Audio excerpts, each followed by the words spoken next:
plusieurs séries télévisées, films et même dans les bandes dessinées, il est souvent constaté que lorsque certaines circonstances surviennent, certains personnages sont obligés d'offrir des bouquets de fleurs à leur entourage. Sont-ils obligés de le faire? C'est ce que nous découvrirons aujourd'hui dans l'art culturel. Chers téléspectateurs, bonsoir. À l'heure de ce jour, nous parlerons d'us et coutumes, c'est-à-dire d'usages traditionnels propres à une région ou un groupe de personnes. Et comme je le disais à l'entame de cette émission, nous remarquons que bien souvent dans les films, offrir des fleurs à quelqu'un semble récurrent dans certaines contrées. Vous êtes-vous déjà posé la question de savoir pourquoi ou à quoi bon cette pratique? Moi si. C'est donc à juste titre que je me permets d'éclairer la lanterne sur le sujet. Je vous invite donc à me suivre dans la rubrique Découverte.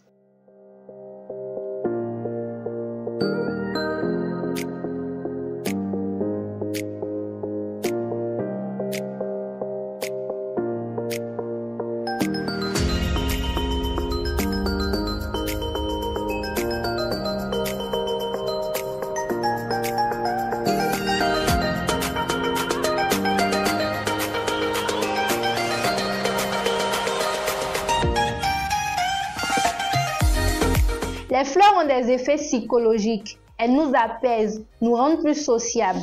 Parfois, elles nous aident à harmoniser nos émotions. Offrir des fleurs, c'est donc pour partager du plaisir et du bien-être.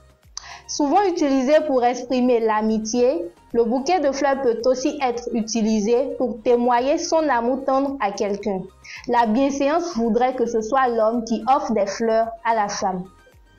Mais contrairement aux Occidentaux, très peu d'Africains y font recours dans leurs relations.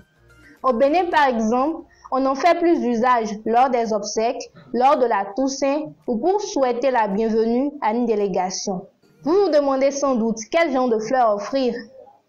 La rose rouge, c'est d'ailleurs la plus connue de toutes les fleurs. Elle est évocatrice de passion. La rose, signe de tendresse. Les fleurs violettes, signe de sensibilité. Les fleurs blanches, signe de noblesse. Et les fleurs jaunes qui sont à manier adroitement. Oui, adroitement.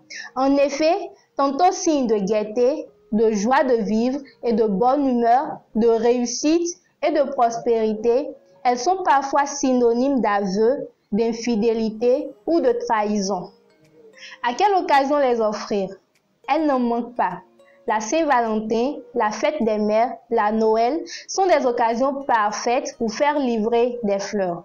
Et donc, chers téléspectateurs, une chose est sûre, le langage des fleurs est d'une grande richesse et permet d'exprimer 1001 émotions. Pourquoi donc vous faire prier? Amoureux de l'art culturel, nous sommes à la fin de notre émission et je vous dis à très bientôt pour une nouvelle aventure.